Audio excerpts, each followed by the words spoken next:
Welcome, ladies and gentlemen, to Season 2, Episode 1 of You Heard It Here. I'm your host, Ben Eddy, and today we have a very special guest, Mrs. Madi Baughman, with us. So, what first got you interested in agricultural photography? Yeah, so I guess before I'll get a little bit into my background, but my name is Madi Baughman. I'm owner and operator of Madi B Creatives, which is a freelance photography company specializing in livestock and lifestyle photos. And I'm actually a Lone Grove FFA alum, so proud past member. And I can actually credit Lone Grove FFA for kind of getting me into not necessarily photography, but the communication space, because I did the AgCom contests whenever I was a junior and senior in high school.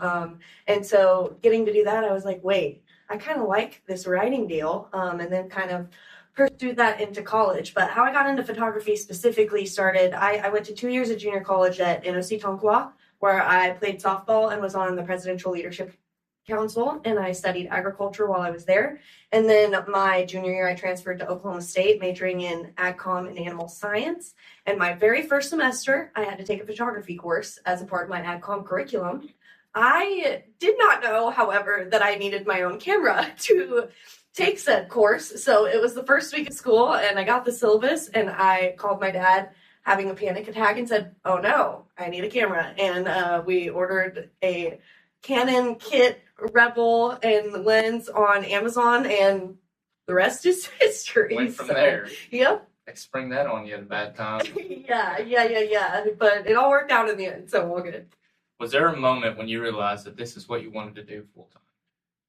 Okay, so this is also a kind of funny question. I always tell people I sort of accidentally stumbled into being full-time with this. So during my college career, like I said, took that photography course and realized I kind of liked doing photography. And so in 2018, I started doing it just for fun, like taking family pictures of people that were my friends, all of that kind of thing. And then through college, I did 2 different internships that gave me some hands-on experience, not specifically with livestock shows, which is what I do a lot of now, but I interned for Angus Media and I interned for the National Pork Board 2 summers in a row. And through those experiences, I realized that I really loved doing producer communication work. And then I got to go to the Angus Junior National Show as a part of that internship and take more editorial stuff. So think for magazine layouts, all those kind of things for stories that we were covering there, and realized, hey, I showed, all growing up, I showed pigs from the time I could walk to the time I graduated. And then realized that, there was a different way I could kind of be involved in the industry and give back to it, and took that and ran with it. But when it comes to the point of me being full-time, honestly, I just started working and doing as many jobs as I could kind of later in my college career and when I graduated. And then I also went to grad school at K-State. So I would say those 2 years of grad school were probably the most lucrative to realizing that I could be a full-time business owner with photography, because I basically went to grad school Monday through Thursday or Monday through Wednesday, got all of my assistantship hours done, and then I was at a stock show somewhere almost every weekend. And so when it came to figuring out whether or not I was going to be full-time or, start job searching in the spring, my calendar just kind of started filling up for that summer whenever people realized that I wasn't going to be in school anymore and could do as much as I wanted to. And before you knew it, I was booked until August. And I was like, well, I probably can't get a job right now if I tell them I can't start for 3 months. And kind of been running with it ever since. Yeah. So what does kind of your typical day look like during one of your busy sessions? So this is funny because part of the reason I love this job is every single day is different. And so I get to be a part of a lot of different moving pieces within specifically just the agriculture industry alone. Some things that I do a lot of, I do, like I said, a lot of livestock show coverage. So whether that be for my own company or I also contract work for a lot of the bigger national companies. So I've had the privilege to travel all around the United States and now to Canada. Shout out Innovation Media, taking pictures at livestock shows. And so for that, just your typical show coverage. So think about when you show up to a stock show and what your day looks like. It's pretty similar for me, except most of the time I'm either in the ring or at the backdrop taking photos all day throughout the show, or around the barns doing fitting photos. So capturing any kind of moment that's happening at the show to the best of my ability, so that you, the exhibitors or the breeders, have those photos to represent your livestock, your memories, and your hard work. But another thing that I do that I'm actually doing today, and is why I'm here right now, is livestock sale photo coverage. So that's a totally different side of the industry that I've kind of gotten into in the last 2 years, helping. I actually pull pan. So that means posing pigs, for those of you that don't know. And so today I'm going to Mike Steele's house after this to pull pan for Abby Davis, who's Highline Media. And that's basically, we are getting the best representation of those animals possible so that breeders can sell those animals to the correct market. And we try to make your livestock look its best. So That's awesome. So what makes agricultural photography different from other types of photography? I would say that, not that people that don't understand agriculture can't capture it, because I think there is a very unique perspective. Like, we've had a few interns throughout some of the companies that I work for that don't come in with a lot of even maybe ag experience, but stock show experience. And I will say the perspective that they get, because they're not around it every day, can be really, really neat and cool for us to see. And it kind of gives us a new perspective. But I would say that agriculture photography, I think when you do have a deep understanding of it, and it's something that you've grown up in, like I come from, generations of producers who have raised livestock or crops for a long time before I was ever around, and hopefully a long time after I'm gone. And so I just think there's a deep appreciation for the way of life, and capturing the hard work of generations of people that are, I think agriculture people in general, it is a really tough career to be in. And so I think you have to be so passionate about what you do to keep doing it every day. And so for me, at least, getting to capture that in my own creative way and be a part of it in my own creative way is really fulfilling, because those are photos, like some of the photos, my favorite photos of my grandpa, who's now passed, for 10 years or so, of him feeding his cows, or him in the dairy. And looking back on those and knowing that I get to be a part of capturing that for other people is really special. Yeah. So how do you capture the story of agriculture in a single image? Well, that is a very tough question. Yeah. I think there's a lot of different stories with agriculture. Everybody comes in with their own unique perspective. Even when you're at a stock show, one thing that I credit Heidi Anderson, and then obviously I've taken it with me. Heidi Anderson's the owner of Legacy Livestock Imaging, one of the companies that I have worked a lot for. She told me in my first internship that you never know what is considered a win to someone. And I have kind of taken that with me, because, like I said, I've covered everything from, most of you guys know me from, I've captured the county stock show for the last 5 years now, I think. That's crazy. But I've also had the privilege to be in the ring at major stock shows all over the nation. So National Western, Fort Worth, Oklahoma Youth Expo, all of that. And so taking that into consideration of, you never know what a win is to someone, that means it's just as important to get good representation of that 10th place animal as it is for the animal that wins the show. And so I really try to take that with me and take that in stride and think about that and capture that story for that specific person whenever we're talking about stock show coverage. So yeah. What are some challenges you face when photographing farms and ranches? Oh my goodness. That's a lot. One thing I will say while I have the platform to say it is, we cannot tame your animals in the hour that we are there to picture them, or 2 hours, or half a day, or whatever it may be. And I think I that is a challenge sometimes. And I understand, people are busy. They've got a lot going on, lots of moving parts, especially, during breeding season and during calving season, or when they're farrowing out pigs. It's really easy to kind of let those things slip through the cracks. But when we show up on your operation, if you have a good picture pen flow, if we're talking cattle, if your cattle have been in there a couple times, but not so many that they just walk out and stand there, and the pigs, they need to have been run in the picture pen a couple times. They need to be broke to, the different things that we're going to use to pose them, whether that's tuna, water, feed, all the snacks. Usually if they're familiar with it, they will go to it more often. So I think like communicating with breeders beforehand and making sure that we're on the same page for what we can do to make that day successful and make it as smooth as possible is one of the bigger challenges with that. What's one moment on a farm or ranch that has really stuck with you while photographing? Ooh, on farm or ranch. I will say I think one of the cooler operations I have two. So sorry for yapping more, but good friends, the Englands down in South Texas. They're one of the bigger Brahmin breeders in the nation.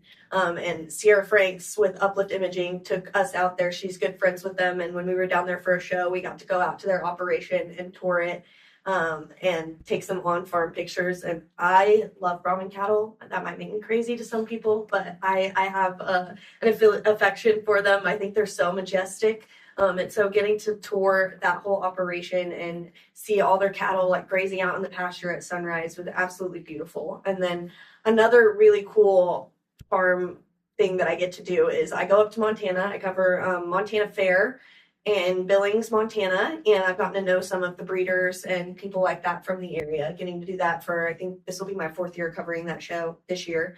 And I got to go out to the Beartooth Mountains, and one of the breeders out there, the cooks, have cattle with the pasture, and the Beartooth Mountains are in the background. And so we got to go out there and take some pictures of their Angus out on pasture with the mountains in the background, and those are still some of my favorite photos I've ever taken to this day. So yeah. So what type of clients do you typically work with, such as ranchers, brands, magazines, etc.? Yeah, so right now I would say, at least for when I'm working for myself, the majority of probably my income is coming from stock show coverage. And so that's working with usually either extension type people, whoever's in charge of running the show. So lots of county shows and then fairs, jackpots, all of those things. So that's either typically like a fair board that you're talking to, extension agents, ag teachers, all of those people that kind of put on the show for you all are typically the people that I am in contact with whenever we're talking about working. And then on the flip side, when we're doing the on-farm things, that's obviously typically working directly with breeders. So how do you build trust with farmers and ranchers that you are photograph?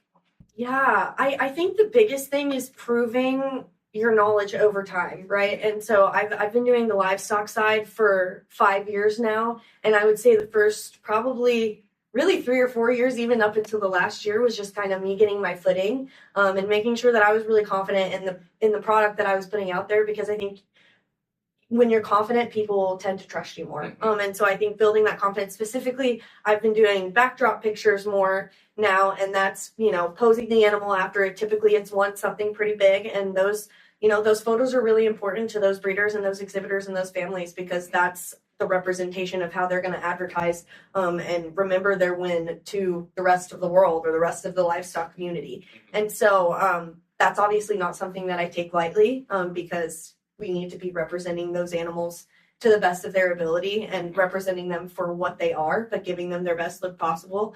And yeah, I think that I've just been able to, by communicating directly and being confident and, proving myself that, these are the type of photos that I can produce time after time after time, has allowed me to now build trust with those breeders. And that's really special. That feels really good, because obviously that's their whole source of income, specifically when we're talking about the breeders. That's a really big deal that they trust you to accurately represent their animal. And so that's a really cool feeling that I've been able to kind of gain over the last year or so.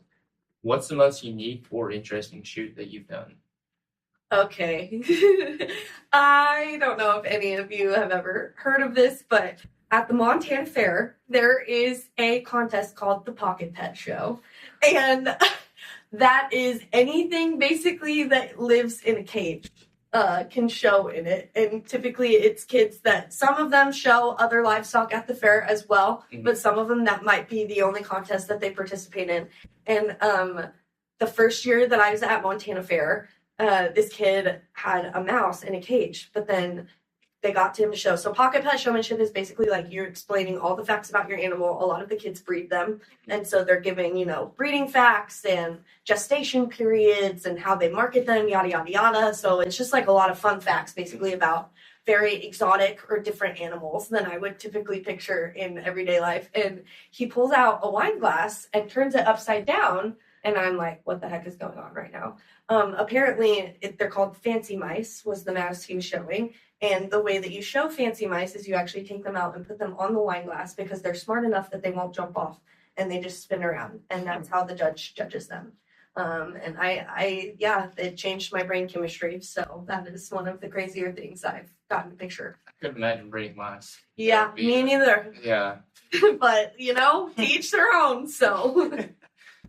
Have you worked with any agriculture organizations or FFA chapters? Obviously, us. Yes, but... of course.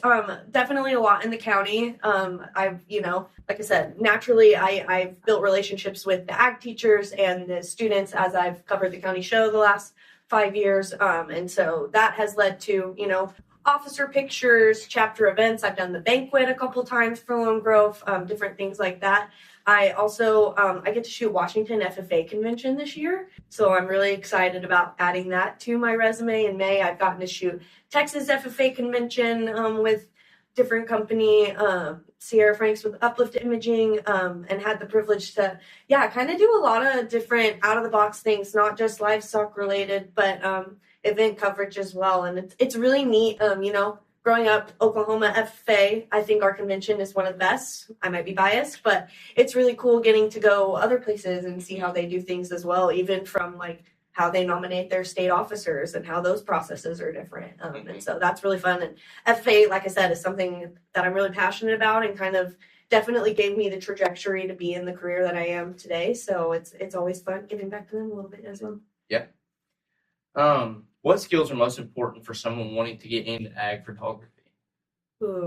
I think you have to be able to communicate well, because like I was saying earlier, whenever you're trying to develop trust with breeders and exhibitors and their families or farms, ranchers, I think good communication is really important, and making them understand that you understand what they care about, and understanding even when you show up somewhere what their goal is to get out of that day. Because if I'm showing up to take sale pictures and then they actually want promo photos for, their sale catalog, that looks a lot different. The type of content that I'm going to get for that is a lot different than what I'm going to do for just an online sale. And so just being able to communicate clearly. And I think you have to be a little shameless. I think that's something I always tell the people whenever I've talked a few times about, just getting into photography in general, or, being a small business owner. I think you have to be shameless in putting yourself out there and trusting that the right clients are going to find you. I think if you let rejection or people telling you no stop you, I've been told no a lot more than I've been told yes, to be honest, even with internships and things like that through college. But you just have to trust, that if you stay on, if you're willing to keep your head down and grind and work hard, then, the right opportunities are going to find you. But it's, staying strong and staying confident in yourself and your ability through some of those no's. Because maybe it's not always, you're not good enough for it, but you're just not ready for that yet, Yeah. Can students start with just a phone camera, or do they need professional equipment?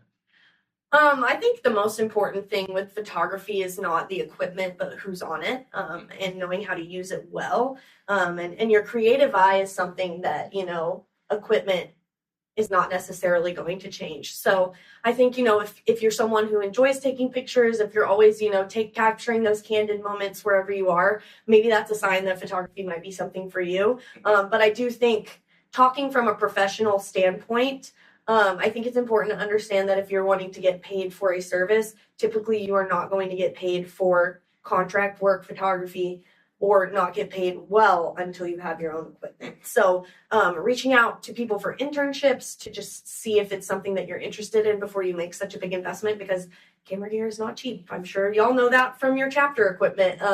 It is not cheap to own the kind of equipment to produce the quality that we want. But a lot of people now will do internships where you don't necessarily have to have your own equipment. And so you can kind of get into it. And then if it's something that you think you're going to take more seriously, then invest in that equipment. Then I started with the Canon Rebel and kit lenses, like I told you. So I am not hating at all on starting with what you have, but just understand that as if it's something that you want to take more serious, then investing in the right equipment is definitely going to set you up for success. So how can students start building a portfolio in agriculture? I mean, I think FFA is a great way to start. Like I've kind of echoed, I credit so many of my, public speaking skills, being able to walk up and talk to people that I wouldn't necessarily be just automatically comfortable with. I think FFA gives you a lot of those foundational skills, maybe not in-depth knowledge necessarily of any topic, but you have the opportunity to explore a lot of different things and figure out what maybe you might be interested in, and then diving into it further. And then just, I would say once you start getting into like college or, whatever trade you're going into, internship or a like work experience, I think is more valuable or as valuable as an education is. And so making sure that I even do things that you're not 100% sure you want to do. I interned on a commercial swine farm before I ever did the Angus Media and National Pork Board internship, because it was basically one of the only ones that I had enough experience for. And I will say the foundational knowledge that I learned there kind of led to me getting the National Pork Board internship later in life. So try to say yes to any, new opportunity that you have to diversify yourself and your skill set, because you don't know how that's going to serve you later on down the line. So how can photos help bridge the gap between consumers and producers? Oh, I think, especially in the age we're living in where social media is so big with everything, I think that, communications and finding innovative ways to tell the story of agriculture is going to continue to be important. And it's probably going to keep changing just as the different social media apps keep changing or the trends keep changing. But I do think it's so important to, like I said, you said, one picture can tell 1,000 words. And so making sure that we're capturing just the hard work and the care and the appreciation for their livestock or their livelihood that the agriculture industry has is going to be really important moving forward. So what stories in agriculture do you think need to be told more? So it's really interesting, and I do semi-credit this to maybe the COVID-19 pandemic, but people are really craving a connection with their food. And so I think you're finding more of a, direct to consumer marketing, I think has popped up a lot more in the last 6 years or so, I would say, and different things like that. Farmers markets are coming back and being a big thing. And I do think, like I said, I think that's people are maybe not understanding what the gap of information is between, showing up at the grocery store and how that food gets there. But I think they're wanting to. And I think a lot of people are really caring about the type of food they put in their body, what those ingredients are, etc. And so I think that offers a really unique opportunity for family farms, for producers to get out there and, talk to the consumer and have those genuine conversations, and understanding that maybe a lot of times it's not coming from a place of negativity or like antagonism. Like I think sometimes we can feel like it is, because I think we feel like the general public doesn't understand us. And so whenever we're talking to them, it can feel like we need to get defensive. But I do think there's, more of an opportunity now for those honest, genuine conversations about where your food comes from and why we think you should be buying from us, because we do care, and putting a face with the product that they're buying, I think is really important. Okay, so now we have a couple little personal questions for you. So what is your favorite photo that you've ever taken, and why? Oh my gosh, that's an impossible question to answer. No, I don't know. I think my favorite photo I've ever taken is probably the next cool one I get to take. Maybe that's cheesy, but like I said, those, mountain pictures that I did with the Angus are some of my favorites. There's been some really cool stock show photos, like the champion slap at Denver or the champion slap at OYE. Iconic moments in our industry. Nothing will ever be livestock show wise the grand entrance of the Oklahoma Youth Expo. It is really, truly, like, I don't think anything in my career will ever top getting to take those pictures.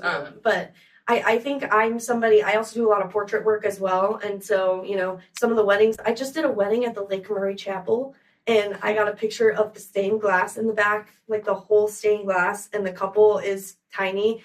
And that's an awesome photo, in my opinion, and not necessarily something you would think would come out of the Lake Murray Chapel. And so just all of the unique experiences, people's stories that I've gotten to be a part of. I think for me, it's just, capturing heartfelt moments for people is the most special part of my job. And so I think, there's so many of those that I can, think back on that are really cool to me. Are you more of a early mornings or the golden hour evenings? Oh, I love shooting at sunrise when I can make myself get up because the light is so soft and pretty. But I'm definitely more of a late night girl when it comes to, being productive. Like if I have things I need to crank out, you're going to probably find me doing it at 9 p.m. at night, not at 7 a.m. in the morning. And so I'm probably more of a golden hour sunset girl. If you could photograph any agriculture operation in the world, what would it be? Oh, okay. The Brahmin girl in me, or the Brahmin fan in me, would say the V8 Ranch. I think would be super awesome to tour. However, not livestock necessarily, kind of livestock adjacent. I find the rough stock operations in the rodeo world fascinating. And I would love to go tour, one of those in Montana with like the mountains in the background. I think those photos would be absolutely insane. And just the whole genetics and what they've got going on there and how they raise those animals and how they predict which ones, are going to perform well on the rodeo circuit. I would just, the ag nerd in me wants to know everything about how they do what they do. So I would love to tour one of those as well. So what's one thing people would be surprised to learn about you? I don't know. I don't really feel like I leave much up for a surprise. I'm a pretty open book. I guess I think I never considered myself a naturally creative person, which I think maybe people would find very funny now since the creative industry is my entire job. Mm-hmm. I was always really good at writing. And like I said, that's kind of what drew me into AgCom. And then I never considered myself an artsy or, crafty person. And then I guess I got behind a camera and kind of found that was, that is how I could be creative and artsy and show kind of my view of the world. And it's not something that I would necessarily expect. So I guess on that note, try the unexpected thing because you never know kind of what's going to work out and what's going to end up. I mean, I literally think I have the coolest job in the world, and that's why I love talking about it. But I never would have thought that. If you would have told me that this is what I was doing full time when I was 18, 19, 20, I would have told you were insane, and I didn't even know this was a job. So, Okay, for our closing question, if you could give one piece of advice to young people in FFA, what would it be? Oh. Be yourself and don't be afraid to put yourself out there. I think when you're in high school, it's such a formative time in your life, and I think it can feel really intimidating or scary to put yourselves in positions that you might not be comfortable in and push yourself outside of your comfort zone because there's that, fear of being judged or fear of, not being good enough. And I will say, like, the older I've gotten in life and the more I've put myself out there, it has given me so much of what I have today and put me in rooms that have led to, my career. And I think I just wish maybe I would have wasted less time in high school so worked up about what other people were going to think about what I was doing and just gone for it, anything that I was interested in. So Well, you got anything else for us? No, thank you for having me. And I will plug really quick. I actually have a podcast as well that you can go listen to if you liked hearing me yap and want to hear more from other agricultural professionals, as well as some more perspectives about livestock photography and Madi B Creative. So Candid by Madi B on Apple Podcasts and Spotify. Check it out. Well, we sure appreciate you coming and getting to hear about livestock photography and Madi B Creative. So with that being said, that kind of wraps up today's episode. Again, I'm your host, Ben Eddy, and you heard it here.